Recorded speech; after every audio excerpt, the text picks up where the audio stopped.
Hey everybody, welcome to another episode of Coalesce. I am your host, Matthew Brake, and with me all the way across the table is my co-host, Jason Bayless. Hey, what's up? How you doing? It's been a while. It has been. Welcome back. We decided to take a brief 7-month hiatus because we have both had some life circumstances happen to us. And Jason, do you want to catch us up a little bit on what you're doing? Oh, well, I moved across the country. I'm in California now. You're still in Virginia. So it makes it hard to do shows because of time. Although there is Skype. Yes, but when I want to do it, you're normally asleep or vice versa. Except my life circumstances have changed. I have left Regent University. Yay! Oh, I mean, You should insert like clapping in the back. There was much rejoicing. Yay! And I'm actually attending George Mason University in the fall. Actually, this week is my first week, but I'm in California, so I'm not there. slagging off. So my schedule is changing. My life is changing. I've moved to Fairfax, Virginia. So I have a different schedule. You can Awesome. call me now. All right, cool. We'll give it a shot and see if it works. See if we can do that and get the show back on the path that it should be. And with that said, there's not much planning. My camera keeps going out of focus, but there's not much planning on this show. We decided to just go with inspiration, and you came up with some basic ideas, and we'll just roll with it. So if you want to kick it off. For the past couple months, and I think this was especially true, this is partly because, I don't want to say it was because I was at Regent. It's been some reflections from some different conversations I've had with friends, different books I've been reading by some different authors, mainly Mennonite and Anabaptist. And I've been thinking about Christianity, Christendom, and the role of nonviolence within Christianity. And so, like I was telling Jason earlier, I've just been hitting on this theme of violence. It'll relate to some of what we're doing, but any form of power over another person, any form of just acting out to reassert power, claim power. And Christianity has a little bit of a checkered past with power post-Constantine. The movement originally started out as a movement within Judaism, which was for the most part nonviolent. And you read in Matthew, turn the other cheek. If a Roman soldier asks you to carry his bag, carry it the extra mile because you're only required to carry one, so you carry it the extra. And then with Christendom, you have Rome co-opting the church because the empire was crumbling and they needed some type of uniting structure. And so you see this blending of this nonviolent movement with Rome, which was peace, which was the ultimate personification, embodiment of peace through violence. And that has kind of become Christianity's means through the past 1700 years, is peace through violence. And then in our own context of American Christianity, you'll hear a lot of Christians talking about like, well, I'll turn the other cheek, but, or I'll turn the other cheek. No, I won't turn the other cheek. It's like, well, I mean, Jesus could turn the other cheek, but I'm not Jesus, so I'll punch him back. And you have the total disregard for the nonviolence of the teachings of Jesus. And so I've just been thinking about what it means to live a nonviolent life. And so I was talking to Jason earlier, we were talking about just animal activism. We were talking about veganism, vegetarianism, and I was just saying, like, I'm starting to skirt the line of thinking about going vegan, vegetarian, or thinking about just if I'm modeling a nonviolent God, then it almost seems like, or if I'm called by God to live a nonviolent life, then it almost seems like giving up meat or giving up the slaughter of animals might almost be part of that, especially in a place where I'm in a society where I don't need meat to survive, like maybe some Aboriginal group or something like that. Like I can go without meat. Even in the scriptural text, meat was an accommodation to kind of desperate life, tribal situations. It wasn't depicted as an original plan. So I've been thinking a little bit about that, the implications of violence in my life, how I live, how I vote, how I don't vote, how I eat. So yeah. Well, this is the first time that I have actually heard it. I know you mentioned going back. You said that we talked about it, but we didn't because I stopped you in mid sentence so we could have the. This was supposed. This is our spontaneous. This is our spontaneous moment.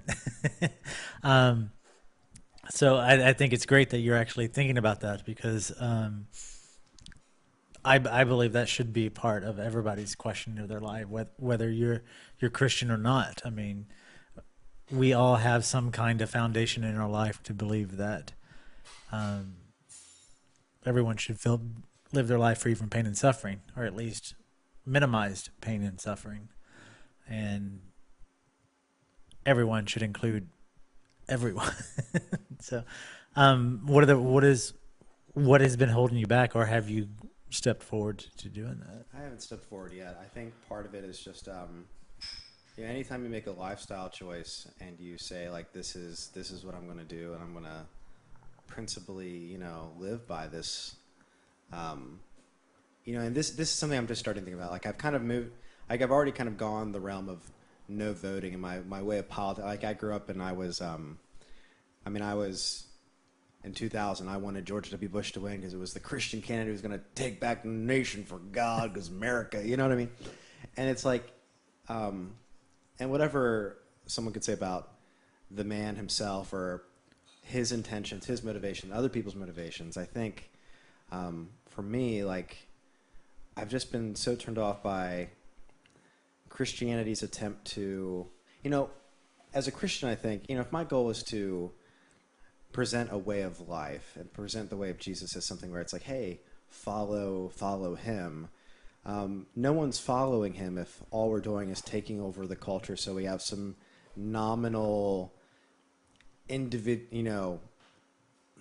some kind of nominal sense of Christianity in society that's sort of speckled in for just some sort of surfacey image maintenance to God. So it's like, God, don't be too pissed off at us, because even though not everyone here, follows Jesus the way we think he should, the way that we think they should, like, at least we teach creationism in schools, right? So we acknowledge you, and I just think it's really misguided. I think Christianity and American politics is misguided. It's caused me to embrace an Anabaptist, and this is kind of leading into the whole nonviolence thing. It's caused me to embrace the kind of Anabaptist take on, structures and power, because the U.S., as much as I appreciate the freedoms I have as a person, in the end, politics in this world, governments, corporations, institutions, like they still operate with the principle of peace through violence. Like they're still like in the end, we're going to come and usurp power over another. And enforce a way of life. Now, the way of life is, it's cool. I live in a way of life that I feel, I feel pretty comfortable, but ultimately that's not my home. Like, I am a part of a different kingdom that says, turn the other cheek, that talks about allowing oneself to be persecuted, not standing up for one's rights, standing up for the rights of others, if not my own individual rights. And I don't think you can do that and try to push Christian belief systems on other people. We've talked about this with the gay marriage thing a little bit. Yeah. And that was kind of the inception of this, was like, why, whatever a Christian wants to say about God's plan for marriage, or what God has called a Christian to do, or whatever, like, for people who aren't even Christian, it doesn't matter. Like, my goal isn't to enforce that on other people. So anyway, all that to say, moving towards nonviolence, it's gotten me thinking about how I treat the earth, and like in the end, moving towards nonviolence, away from exploitation, towards caretaking, like, and thinking about what that might mean for my life. So it's something I've been thinking about. Obviously, my politics have been affected, and it's tough because I'm afraid to make the decision, because I wanna be sure about the decision. Like, because my fear, even with the politics thing, is what if right now my decision has been, I'm not going to vote. Like, I'm not going to vote because I don't think, like, that's not how I change the world. It's not the tool I need to change the world. Like Paul, my weapons are not of this world. I mean, and even then, love and action and the type of third way, like in a community that I'm a part of, I can change the world there. I don't need to use the means of getting the majority to agree with me for at least 4 years so that we can kind of, in some mediocre way, enact what we think is the right way. Like, that's not, I don't need to change the world that way. So. You're speaking some revolutionary talk, which is unique to your side of the table on this show. Well, it's funny. I've been listening to some of the guys I'm reading. I'm reading Scott McKnight. I'm reading David Fitch, and Fitch is Anabaptist, and he's one of the guys I've been listening to. And then McKnight has a book called "Jesus is Lord, Caesar is Not." And I heard him speak at a conference. He's like, there's something almost inherently anarchist about the gospel if you really get into the anti-Roman Empire sentiment in the gospel. I've talked about it with the book of Revelation. It's really a statement against empire, because instead of being the people who dish out violence on others, there's like the people of God, the saints in that book, absorb the violence, they don't dispense it. And it's meant to be a parody of Rome in that way. And so, I mean, there's a lot there. And actually, Ken has an article about it that he sent me called John's Ironic Empire. But yeah, there's something, I'm more embracing this idea of inherent anarchy, not because, I don't think it's because it's trendy and cool. I really think it's something that I've always felt like, why am I enforcing a belief set on people who, I mean, from where I'm coming from, it's like following Jesus is important, but at no point does that followership require me to enforce a moral theory on people, one that's honestly lived by faith and can't even be, I mean, the whole point of Paul is that you can't live morally by a set of rules. You live morally by the Spirit, which is a mystical thing. It's ontological. It's not something that can be fully defined. And that's part of the Christian anarchism. You live under the rule of God. And part of that is turning the other cheek and all that other stuff. But with the meat thing, my fear, I don't know if I'd ever go back in my life and say, well, maybe I will vote because maybe I was in my late 20s and I had gas or something, So if I make a decision about meat, like, I want it to be like, no, this is a value, and like, I've counted the cost, and this is part of my lifestyle. So that's why I'm hesitant to embrace it. Okay, and I think it's great that you're looking at this in deep. But one thing I have to say before we get into the serious subject is, you can't embrace any of this except the veganism, because if you become the anarchist Christian, we have to change the theme of the show. No, it could still work. It still could work. I thought it was the atheist and the Christian. It wasn't the anarchist and the Republican. Just kidding. I'm still honestly waiting for you to ask me, like, okay, now that you're out of Regent, you can say whatever you want. Like, but this is the first time you mentioned their name on the show. Is it really? Yeah, because every time we bring it up, you're like, I'm not mentioning their name. Yeah. It's like I feel so free now. Free from Regent. Sad. The sad/good thing is, like, the Divinity School, again, great. Loved my time there. Love a lot of the scholars there. They're really good at what they do. Guys like Dale Coulter, Amos Young, Graham Swallow, they're really great guys.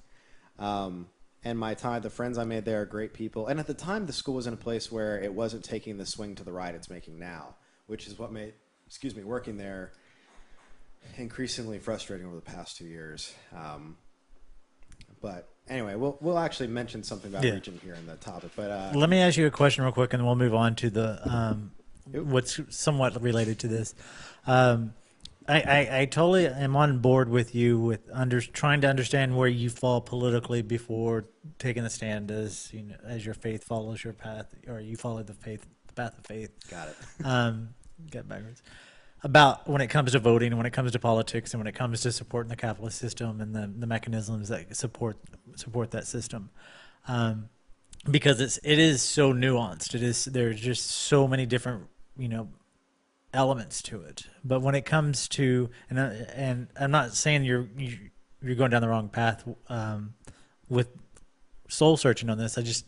I'm just curious to know what is the division that is keeping you from saying Well, I do want to, live a life of nonviolence, and I do want to follow in that teachings of Jesus.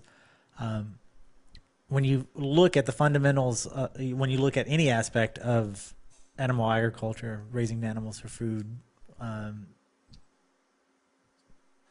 it's not like you can go, well, it was a politician saying, kind of talking out of the side of his mouth. It's violent. So I'm curious of where, and maybe I just misunderstood where you're falling in position of this question, but where's that barrier that's keeping you from saying it's totally violent, I'm going to embrace it, or I'm not going to embrace it? Yeah, I guess it's the issue of I mean, with the issue of politics, for me, it's a matter of not propagating any element of my faith violently. And I'm defining violence again as like power over another. So even in a democracy or republic, it's still violence in the sense that, like, just because the majority says it doesn't mean it's moral or right or anything. Yeah. I mean, 70% of people were for the Iraq War. You know what I mean? Like, so it doesn't make it morally better or right. Because I don't believe people are that good, where the majority defines what's right. And I think as far as violence against other humans, there's another element there, and that's part of the image of God, and I think it's wrestling through with the gravity of the animal situation, only because you're familiar with all the passages about kill and eat, you know what I mean? So it's dealing with it's like, if my convictions are going to reshape and mold, like, I think it'll be a process. And some of it is, again, it's just the commitment, because it's like, it's something I'm beginning to think about. Like, the weight of it isn't there. Yeah. So. No, it's totally true. I mean, I do know the scriptures that people always throw out about promoting eating meat. But the core question goes back to the Garden of Eden, is how. The Garden of Eden. What did I say? The Garden of Eden. Eden. No, I'm just mimicking the non-religious life. Oh, okay. Song. I was like, what? Is the true creation that God wanted for Christians, or for believers? For people. For people, not just Christians. He wanted it for all humanity. So that's, and within that, they did not consume animal flesh. Yeah, it wasn't until after Noah that you really saw that appearance in the story. And I'm not propagating that as an actual event, but just saying, like, in terms of in terms of the book and the teachings and stuff. Yes, the law of first mention is always a hermeneutical principle. Like, when was this first mentioned? And bigamy. When does bigamy appear? Well, a murderer starts doing it, so it's probably not the best thing. And I mean, so yeah. So with that question is I guess, where does your vision of the path that you want to follow begin? Say that again. I said, where does your vision of the path begin? Because you said you want to make sure that it represents the core, not being part of politics and not pushing the faith. But you can say there's scriptures that say we can't eat meat. There was a flood, there was et cetera, et cetera. But that's only justified if you believe the teachings of the Bible when the flood begins going forward, not starting at the Garden of Eden. Well, I think it's a hermeneutical choice. I mean, I think, again, when people start eating meat, it's an accommodation to culture. It's like, Jesus says in Matthew 19, like, Moses allowed divorce because of the hardness of your hearts. And I think that applies to a good chunk of stuff that happens. I mean, whether it's the polygamy of the kings or whatever, like, and even then when you read the Bible, it's important not to just have an innocent reading where the text says it and we assume that. Like when Solomon, the richest man depicted in the dynasty in Israel, and 700 wives, 300 concubines. That's depicted as, by the way, people usually get that number wrong, but I believe it is 700 wives, 300 concubines. So don't forget in case you care. He's depicted as the wisest man on earth, but according to Walter Brueggemann, it's very possible that's an ironic statement. And the same thing with in Egypt during the famine with Joseph. Like, Pharaoh keeps taking everyone's land because they're paying him for the grain, and Brueggemann's like, it never occurs to the rich to give people food. Like, so you see Pharaoh accumulate, and he thinks that's an ironic reading. He thinks it's an ironic reading where that Solomon is the wisest man, even though he becomes unwise. So it's important to remember there are no innocent texts. There's potentially always an element of irony that should be taken into account, that they could be ironic, that it's not meant to be an innocent, surfacey, like, well, Solomon was rich, I guess it's okay, or David was violent, I guess it's okay. Yeah, David was violent, he couldn't build God a temple because of it. So, I mean, there's an element where I think there's a playfulness in Scripture that I think is important, where we don't just read stuff on the surface, go, well, we can eat meat, it's okay. You know what I mean? Yeah. Because it's like, well, no, there's an like something's been lost. Like there's an irony to this passage of like, we're degrading, we're not getting better. The fact that we're now eating other living creatures is a degradation. It's not better, it's an accommodation.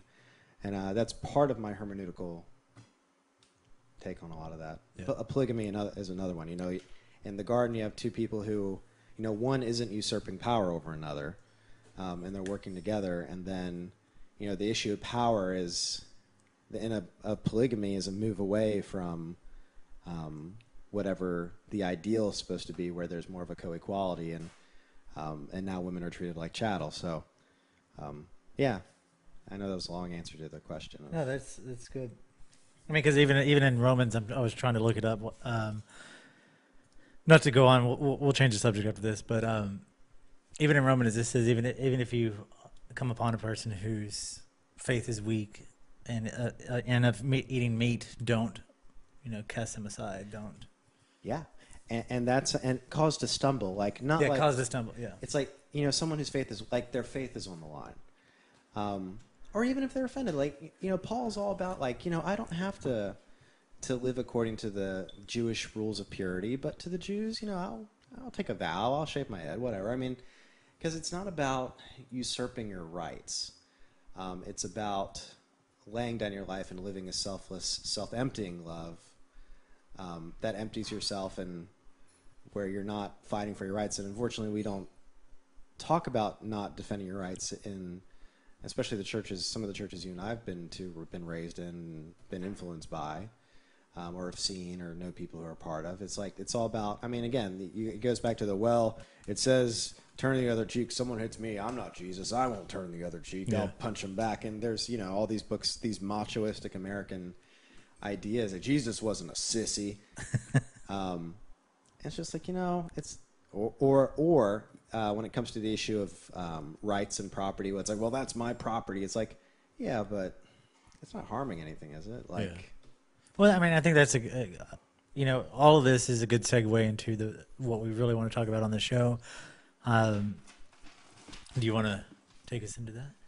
I should just sit here and read it. Do it. No, we were talking the other night. This actually, some of the inspiration for this came out of a conversation we were having about giving to the homeless on the street. I'm trying to remember to look into the camera. And That's fine. You can look at me. Not look down. So, I think part of this came out of our conversation from the other night when we were talking about giving to people, the homeless on the street. And I can't remember if, did you give something or someone gave? Maybe I'd seen someone give something, or maybe I gave something. I'm not supposed to say if I did, because anyway. Yeah, and I think the issue became like, what would you do? And for me, I was taught, like in youth groups and stuff, like, well, offer to buy them food. Don't just give them money because they might use it for drugs. And honestly, I had a guy in Rochester one time. He's kind of a big burly guy, good old boy. He's like, friend, I lost my wallet. I just need 50 cents. And I gave him 50 cents, and I went to some downstairs cabaret, came back, and he was like, he came up to me, had no idea who I was, and was like, can I have 50 cents? And I was like, what happened to the 50 cents I gave you? And he's like, not going to lie, bought a beer with it. So I understand that happens, but, I want to take seriously, because it's almost too easy to disregard commands like turn the other cheek, go the extra mile for the oppressor, go the extra mile for the oppressor, give to all who ask, and then to put qualifiers on it. Like some qualifier, like, well, just buy them food, don't give them. It's just like, you know what? Give to all who ask. Give to all who ask. And if they do something, if I believe in individual freedom, like an individual responsibility and conscience, like I say I do, then if I believe that, then it's their responsibility to use it wisely. My only goal is to give to those who ask. So yeah. No, I totally agree. And not coming from, I mean, yes, I have religious teachings throughout my life, and I don't feel that I base my worldview around those. But I know they do influence the way I see the world. And I have a deep and strong belief that anytime anybody asks me for, change, spare change, whatever, it's not up to me to decide what they're going to do with that. If they need it and I have it, I mean, it has to be excess, not just I'm not going to be late on my bills, and I'm not going to be late on my quality of life. But if I have excess, I definitely give it to him. Wiley's like, why do you just always give them money? Or people are always saying, why are you doing that? They're going to buy drugs. I don't care if they buy drugs. I don't care if they go buy alcohol, because they don't ask. They don't tell me why they need the money. I don't ask why they need the money. They could go invest in the stock market for all I care. I mean, now you do know, you did say that there is one exception where you will buy something on their behalf. There is one exception. If somebody says that, hey, can I get a couple dollars? I want to buy some food. I'm really hungry. I won't give them money. Now, why won't you do that? I actually will go take them and buy them food, but I won't buy them flesh food. So, what the flesh food? So, in other words, because they might buy meat, you want to get them something that's another alternative besides meat for food. So, yes. And that way you combine your convictions. Yes. Cool. I don't make sacrifices on my worldview, and they get what they need. One of the things that pissed Jesus off the most, this is kind of going back to that give to all who ask, don't qualify it. But I do qualify it on the meat. On the meat thing, but for different reasons, not simply. Yeah. I think one of the things that pissed off Jesus more than anything was the fact that the Pharisees would always put qualifiers in the law. What angered him the most was like there was what was actually said, and then a rule around the rule to keep people from breaking the rule, which kept people from fulfilling the rule. That was most important. And so in this case, he mentions there's the rule about giving to the temple, and then there's the rule about taking care of your parents. It's like it was okay to dedicate all of your wealth to God or money to God at the expense of taking care of your parents. And it's kind of like one of those things, I almost considered this equivalent to, well, give, but I mean, you don't want to lose your hard-earned money wasting it by giving it to someone who might use it on drugs. Or, yeah. And I know the thing is like, well, you want to take care of them and make sure they're being responsible, but it's not my goal to control other people's free will. It'd be different if they came up and said, hey, I need money and I need help getting off of heroin. Then you have every right to say, I'm not going to give you money, but let's go over here and get help. Right. That's not the scenario. And I understand that there's a bigger picture in the world that we should help people, who are, that live in Skid Row and who have drug addictions and psychological issues, who live on the street. We should provide homes for those, provide care for those. And by giving somebody a couple dollars on the street does not keep us from still continuing to do the work, to do real work, because refusing to give somebody $1 who asks for it on the street because they want to buy drugs or because they want to buy food is not going to improve their situation in any form. It's not going to help them get out of the street. They're not going to go, oh my God, that person did not give me $1, so I need to go get a job. It's never happened. Yeah. And I think people need to realize that. We're here to help at that moment. I think there's a line Bono said, grace interrupts the consequences of our choices. And Derrida talks a little bit about this, that all of life is based on economies. Like, it's hard to actually have a real gift. Derrida, John Caputo quoting Derrida, all of life is an economy. I might give, but it might be because I want to feel good, or it might be because I know you'll help me back. like a real gift is a grace. And grace interrupts the consequences of our choices, and I think that's part of what giving is. And I think when you start qualifying it and trying to manage and control the behavior of others, as a Christian, number one, you're playing the role of God when you're not supposed to, because your role is to show grace and give. It's not to qualify their behavior, or not qualify their behavior, but it's not your job to qualify the command of God to manage someone else's behavior. Yeah.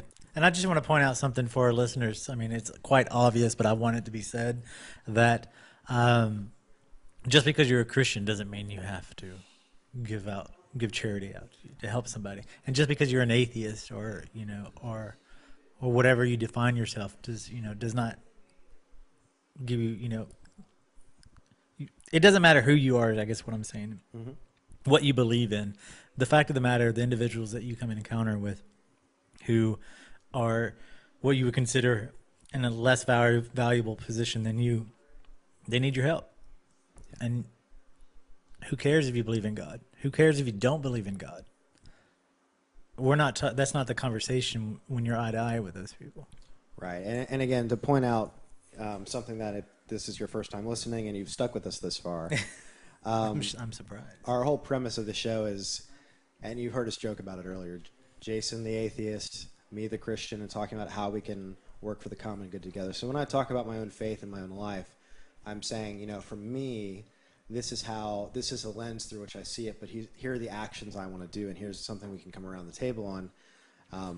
So when I talk about specifically those issues of faith, that's why I'm saying that, because I'm talking from my own point of view, and hopefully if there's a Christian listening, there's someone going, you know what, that's a good point. I can now, because a lot of people, they'll only move and take action if they can have it fit within their lens of faith. So my goal is to help craft that lens of faith and to say, yeah, no, this totally works.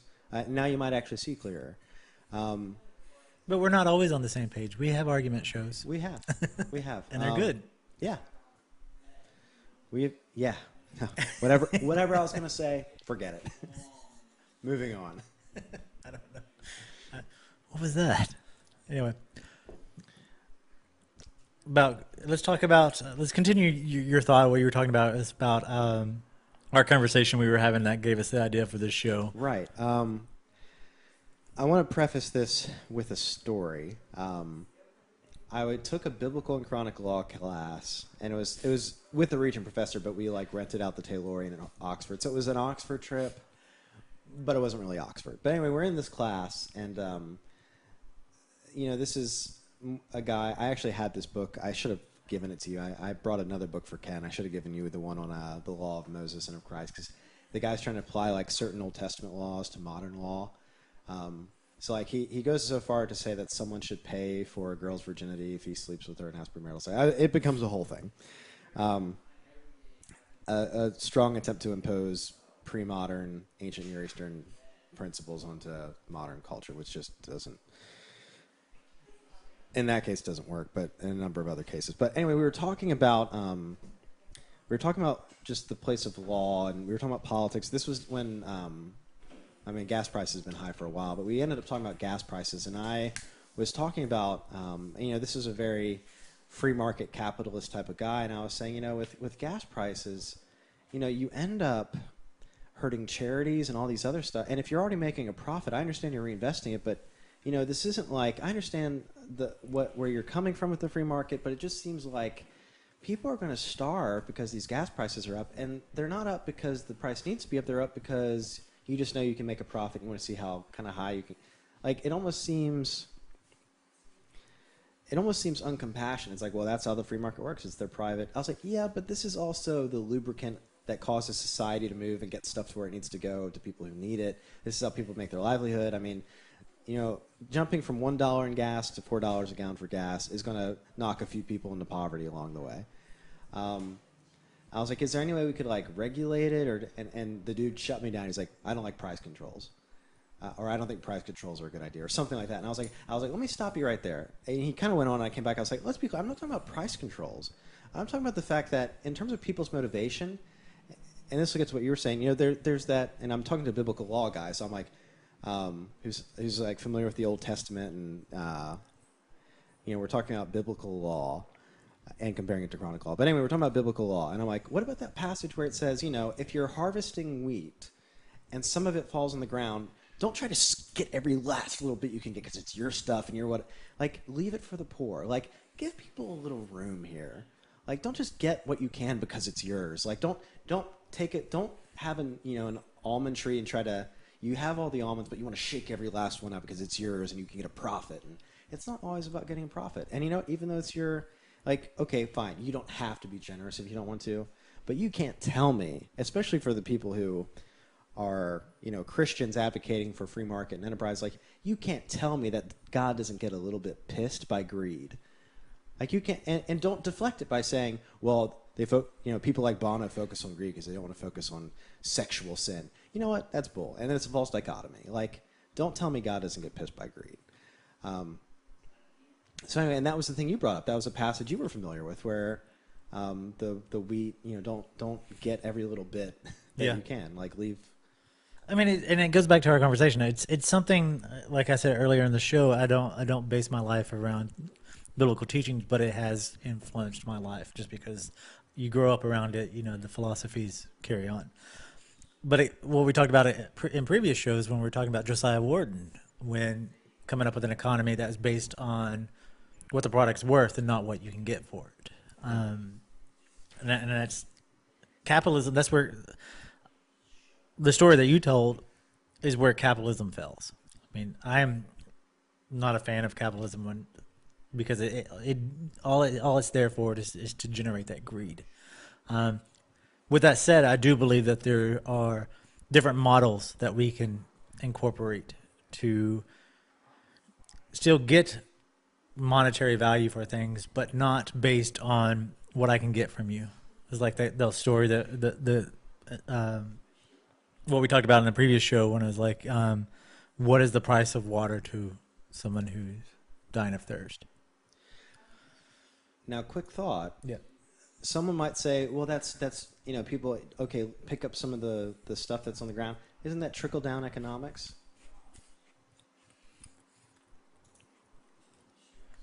Did you vomit in your mouth? No, I was just, yeah. Have you seen that meme where it's I have seen that, and the Reagan in his cabinet going, and then we told him it would trickle down. Yeah, but what the trickle down thing? What do you think? Anything that trickles down is just bad visual concept. it's P trickles down. Yes. Yeah. And if we're looking at other humans and their welfare in life and their standards of living and they're just their quality of life, and when I say quality of life, I'm not saying middle class quality of life. I'm talking poor. I'm talking poor that most of our listeners, I'd say 99% of our listeners, don't know. They don't know that type of poverty. They don't know that type of pain. I'm sorry. And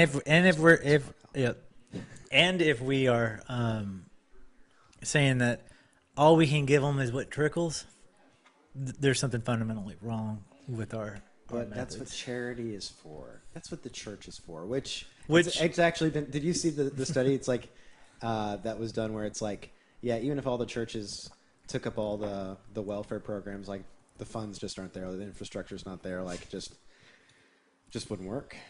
Yeah, I mean, it goes even outside of the church. I mean, there's people like myself who do work to try to to create a sustainable world for all of us, not just for non-Christians or whatever. And I lost my train of thought. I had like two things I was going to talk about. I'll totally lost it. Going back to you. Well, It'll come back to me. Yeah, I guess with the trickle down thing, I guess there's always the argument, and you know what? The more I work in the longer I've worked in a college that is geared towards mainly adult learners, like the whole thing of like, well, people who are living in poverty, they aren't working hard enough, and they could lift themselves up by their bootstraps, and I'm like, you know what? Tell that to the single African American mom in my class who has maybe a kid or two, who's working 3 jobs, and she's going back to school. Like she's working her ass off, And you know what? In the foreseeable future, I don't see her. I don't buy working harder will get her to be picked up by. Because some of that stuff, honestly, people don't just succeed by hard work. There's a mixture of hard work and all depending on what your worldview is, or even, I want to say providence, but what I really want to say is just blind dumb luck. For the pastor who, thinking about ministry and some of the stuff that happens there, for the pastor who wants to be the next big megachurch and think, well, if he just works hard enough like this other guy, he'll be the next big thing. Like, no, like it's like the once in a blue moon guy who ends up with the 5,000 elevation church or something like that. Like you just don't know. Like working hard isn't enough to get people to the standard of living they thought they would have or you think they should have, and it's not just that. Well, yeah, we have to redefine in this country what we mean by doing better and working hard, because the truth is you shouldn't be working to become better, to be in a better situation, because once you reach that better situation, there's always going to be something better. What we should teach is, what we should strive to is make the best of what is with us. And as we gain more, which we shouldn't be striving to gain more, we should not be striving to be number one. We shouldn't strive to have more possessions. We shouldn't strive to have more debt. We shouldn't have strive to, be better than Mrs. Jones. We should be striving to make the best of what we have. And I know that's very cliche, and I know that's very, very hard to hear if you have seen poverty-stricken people. You've seen people starve. You've seen families, youth die because of lack of health care, or because of just not health care, just having lack of doctors, have medical facilities. But I want to bring it back. If we go into, say, like we just go into low income neighborhoods and we go in there and tell everybody that they have to be better. One, that's a psychological pain that they would have to take upon themselves to understand that I'm already not good enough. I have to become better. Whatever definition that you put that better is. On top of that, if they do become better by our definition, they will never become the best. And they will keep striving, and it just keeps funneling the wills of the capitalist system and the systems that keep others oppressed. But if we go in and I'm not saying that we go in to help people. We go in there because they've invited us. We don't just walk into people's cultures and people's, countries and say, we are here to help you. We're here because we are all interconnected. But if we go into these places that we've been invited and change our structure of what we're there for, we're not there to make their situation better. We're making the best of their situation. If you don't have hospitals, if you don't have doctors, don't bring them in. Build that infrastructure. Build the infrastructure with the people who are there. Give them the tools so they can build it themselves. And making that best of that situation will make their society, make their individuals, make their home life, everything flourish in the way it should, and not become this competitive trickle-down crap that we like to play with. Which, don't get me wrong, like capitalism in the sense of, like you said, getting the most for something as opposed to what it's worth. Like, now don't get me wrong, I like having options. I like, a person who wants to have their own business, and again, it's a matter of selling things for what they're worth. It's not like we're not against people having economic choices or freedom or whatever. We're against exploitation. Well, no, I'm actually against, and some aspect of the idea that people, if we don't have capitalism and if we don't have this system, then people are not going to produce. People are not going to do things. Right. Which is false. I mean, if you want a white middle class man example, I do this show. I've pumped so much money into the equipment to do this show. Do I get money for it? No. Do I get paid for it at all? No. Why do I do it? Because I enjoy doing it. It's something I enjoy doing. Right. Getting more money isn't what fulfills us. No. Right. Let's take another step. Let's look and say, well, if we don't have this capitalist system, if we don't have this market where we encourage people to do it because they can become wealthy, then we wouldn't have the cure for cancer. We wouldn't have, cure for diseases, which is not true. The people who work on cures of diseases don't do it because of wealth. When have you read a book about the polio vaccination or any other, historical moment where we've cured diseases, or at least put a cap on diseases, where the quote is, "I did this because I wanted the bling"? No, it's 9 times out of 10. Was it not Einstein who said? Yeah. I defined modern physics because Yeah. I wanted the bling. Yeah. Or the Einstein. fame. Yes, Einstein. That's the quote. It's people do it because of personal motivations. I mean, I agree. When capitalism makes the end goal of life about working to get wealth, yes, I think that's now giving people. I think a lot of people equate capitalism with freedom, and I think which is not. Which you're saying it's not the same thing.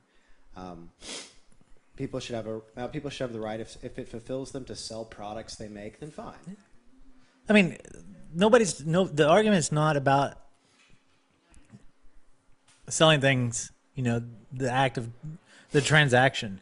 Barter systems have been around forever. They've worked. People always liked what you have. I mean, not always, but there are elements that spark interest in others that you want to trade. Yeah. And that's not the center of the conversation. The center of the conversation is, I'm not making this so I can spark trade. I'm making this so I can make the most money, produce this with little cost, which that little cost comes from sweatshops. That little cost comes from slave labor. That little cost comes from, polluting the Amazon rainforest, polluting, people's villages because they can get away with it. I wanted to make sure we covered all these bases because someone's going to listen and misinterpret. Go. Always. How much more time do we have? Wrap it up. All right. I mean, not wrap it up, but wrap it up where somebody doesn't misinterpret. I thought you were going to go on. No. I'm not gonna provide clarification. If people want clarification, all they have to do is email us. Come to our website, zombiepopcorn.com. Email us, and we'll answer your questions. So within capitalism, So again, the problem with capitalism is the message of work to get wealthy that's sent, and the fact that it's about getting everything for as little as possible so you can sell it for the most that you can, which is the free market and capitalism at current state. Yeah. Awesome. You want to wrap it, or do you have something else? No, we can wrap it. I don't want to belabor a point. We did talk about microfinance. I do want to say this real quick. Go. And I think the topic, we were always like, we're going to talk about it next time. We'll read a book. Here's the book you can read. It'll be great. And I can't remember if we talked about this last time, but, with microfinancing, I was talking to a friend of mine who actually has lived in Africa. She's American, but she's lived there more than she's lived in Africa more than she's lived in America. So she considers herself American African. Get it? I got it. Yeah. Moving on. So we were talking about microfinance. She's like, I don't like it. It's like, why do you charge 20% interest? And I read the Muhammad Yunus book, and he's like, well, it keeps our operation costs, but it's a group thing, and it's a small loan or whatever. And she's like, I don't like it because it assumes that this is the best system. He doesn't question the capitalist system itself of like needing to have interest. And it's like, and it goes back to like, why not just give to those who ask? Like, why charge interest? Like, now I understand to have an organization, again, you need to maintain costs and all that. But I mean, it's not that I understand, some people do things where they work within a system and some people do things where they try to go outside of the system work. I get it. But as a Christian, I was thinking about the whole no debt thing. Like, don't lend for interest, like the borrower servant to the lender. And as someone who's all about the, giving to all who ask without, loan to all who ask. It actually says loan to all who ask. But even then, there's almost like this implication to it of like, but just give. Like, I could loan it and expect something back. But what if I just offer this as a gift? And I think there's actually an organization, I think she told me about, that does that just kind of gives the gifts to people so that they can invest in the way they want. And I understand that interest creates accountability. I understand it builds credit. I get that. But, when it comes to the whole capitalism, debt, leverage, all that, like, is there a way to fund an organization that maybe can go out, that doesn't have to live by the rules of that system, but can still do most of the same thing without... There actually is, and funny enough, I haven't read the book yet, but Lynn Twist, the founder of the organization that I currently work for, wrote a book about stepping out of that financial system. And do you know the name of the book? off the top of my head, I don't. Do you know the website of the place you work that might have that under their resources page? I don't think it's there. What is the organization that you work for? Pachamama Alliance. You can go to pachamama.org to find out about it. But I will send you the book so we can talk about it off camera and see if you want. So we can do the microfinancing and have an alternative for microfinancing on there to see, and then have that discussion. Cool. So we'll do that off air. All the books I give Jason suck, and all the ones he gives me are usually pretty good. Have you even read any of them? Because I know the ones that I've given you that you have not read. We have proof, and your mom was there. I'm reading a lot right now. Yeah, okay. I'm starting school. All right, but anyway, so I guess that's it. We're going to try to get this show out more frequently now, since we're starting to get settled, which I'm about to move again, but we can still do this. We'll do one more episode and then another 6-month hiatus. No. And then I'll come back to California. And then we'll get settled again. And then we'll figure something out. But anyway, thanks so much for hanging out with us for this hour. Hopefully we sparked something in you to continue this conversation with your friends, and if you are on Matt's side, with your church. And if you have any questions, any comments, want us to tackle an issue, let us know. Go to zombie-popcorn.com. There's a contact section there. Either give us a call, shoot us an email, find us on Facebook, leave us comments everywhere, and we will let you know. Have a good night. Have a good night.